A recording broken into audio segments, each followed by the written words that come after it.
మాట్లాడకుండా అలా పడుకున్నాడేంటి? కిందిందాక ఆ మమ్మీతో వెంకీ మాట్లాడిందంతా జెన్యూనేనా? అమ్మ ముందలా అంది కాబట్టి ఒప్పుకోలేక మీ సింపతి అవసరం లేదన్నాడా?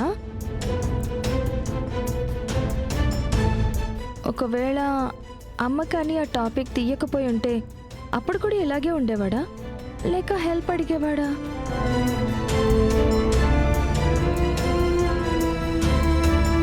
వీడెప్పుడు ఇంతే, నాకు అర్థమైనట్టే కనిపిస్తాడు కానీ అర్థం కాడు.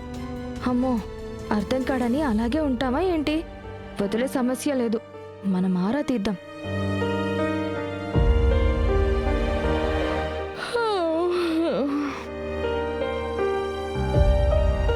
ఎప్పుడొచ్చావు? ఇప్పుడే. ఏ, నువ్వింకా నిద్రపోలేదా? ఇందాక నిద్రపోయాను, ఇప్పుడు నిద్రపోయింది.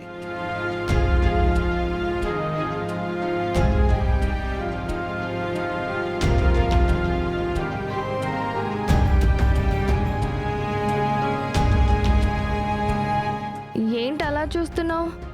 నాతో ఏమైనా మాట్లాడాలా? నన్నేమైనా అడగాలా?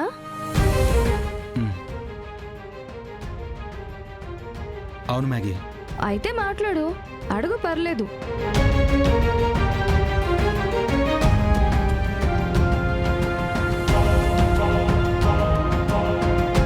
మాట్లాడే ముందు నాకు మాటిస్తావా మ్యాగీ? మాట ఇవ్వాలా? అంటే హాల్లో మా అమ్మని కాకుండా నన్ను అడిగి ఈ విషయం మళ్ళీ ఎవరికీ చెప్పకుండా ఉండేలా మాట ఇవ్వాలంటున్నాడా?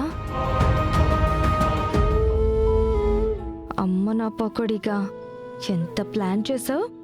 నాకు తెలుసు, నేను అనుకుంటూనే ఉన్నా నువ్విలాంటి సెకలేవో పడతావని. చెప్పు మ్యాగీ, మాటిస్తావా? మాటిస్తున్నా, చెప్పు. ఏం అడుగుతావు? నీకేం కావాలో అడుగు. నాకు కావాల్సింది నువ్వు బాగుండడమే.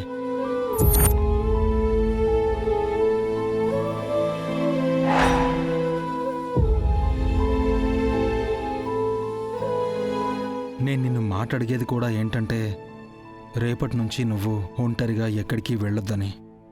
వీడేం అడుగుతాడో అనుకున్నాను. ఏమడుగుతున్నాడు? ఏంటి, నేను ఒంటరిగా ఎక్కడికి వెళ్ళొద్దా? అవును మ్యాగీ, ముఖ్యంగా ఫ్యాక్టరీకి, ఫ్యాక్టరీ మీటింగ్కి అండ్ బిజినెస్ టూర్స్కి, అలాగే టెండర్స్కి వెళ్ళేటప్పుడు ఒక్కదానివే అస్సలు వెళ్ళొద్దు. నువ్వు వెళ్ళేటప్పుడు నాకు చెప్పు, నేను వెనకొస్తాను. నేను రావడం నీకు ఇబ్బంది అయితే ఇంకెవరినైనా అరేంజ్ చేస్తాను, అంతేగాని ఒంటరిగా మాత్రం వెళ్ళొద్దు. ఎందుకు ఇంతలా చెప్తున్నానో నువ్వు అర్థం చేసుకోవడానికి ట్రై చేయి మ్యాగీ. ఇదివరకు ఒకసారి నువ్వు ఫ్యాక్టరీ కోసం మెటీరియల్ రిసీవ్ చేసుకోవడానికి వెళ్తే నిన్ను చంపడానికి చూశారు.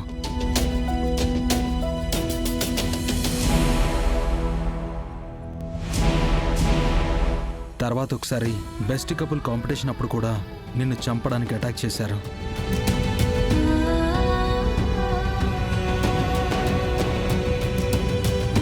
అండ్ మళ్ళీ ఇప్పుడు చూస్తే ఈసారి ఎవరో అమ్మాయిని తీసుకొచ్చి నువ్వు వెళ్లే రూట్లోనే కాపు కాచేలా చేసి పక్కా ప్లాన్తో నిన్ను బ్యాట్ చేసి మానసికంగా నిన్ను చంపాలని చూశారు మ్యాగీ. అంటే నీ కంటికి కనబడని శత్రువులెవరో నీ చుట్టూనే తిరుగుతూ నిన్ను నాశనం చేయాలని చూస్తున్నారు. కాబట్టి జాగ్రత్త మ్యాగీ. ఆ షాడో ఎవడో నేను కనిపెట్టి వాణ్ణి మీ అమ్మ ముందు నిలబెట్టి వాడి అంతు చూసేంత వరకు నువ్వు నాకు చెప్పకుండా ఎక్కడికి వెళ్ళనని నాకు మాటివ్వు మ్యాగీ. Okay, done. ఫ్యాక్టరీకి, ఆఫీస్కి అంటే కష్టం, కానీ నువ్వు అన్నట్టు టెండర్కి, మెయిన్ పనులకి వెళ్ళేటప్పుడు ఖచ్చితంగా నీకు చెప్తాను. నీకు చెప్పే వెళ్తాను. ఓకే, నువ్వు ఓకే చెప్పినందుకు థ్యాంక్ యూ. Good night.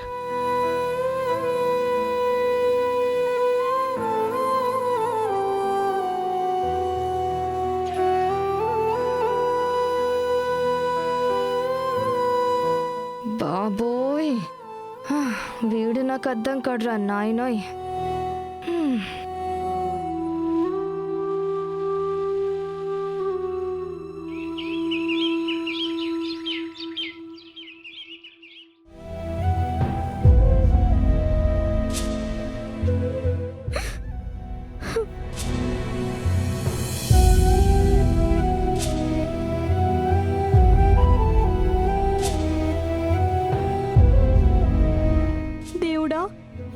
నాకు ఆఖరి పరీక్ష. నా భర్త నన్ను అర్థం చేసుకొని గడువు కోరితే సరి, కాదని విడాకులు కోరితే మాత్రం నా ఊపిరి ఆగిపోతుంది. ఇది ఖాయం. నన్ను ఈ కోర్టు నుండి తిరిగి ప్రాణాలతో వెళ్ళేలా చేస్తావో, శవంగా నీతో తీసుకెళ్ళిపోతావో ఇక నీ చేతుల్లోనే ఉంది.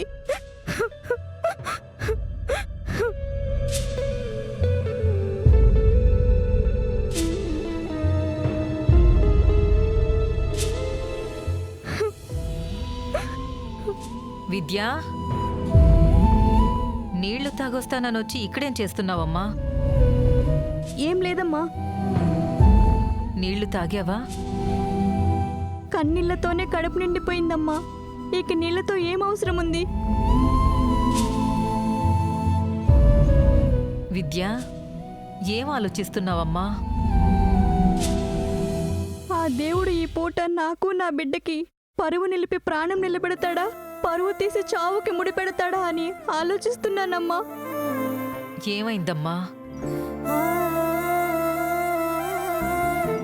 ఏం లేదమ్మా. సరే పదమ్మా వెళదాం. హ్మ్.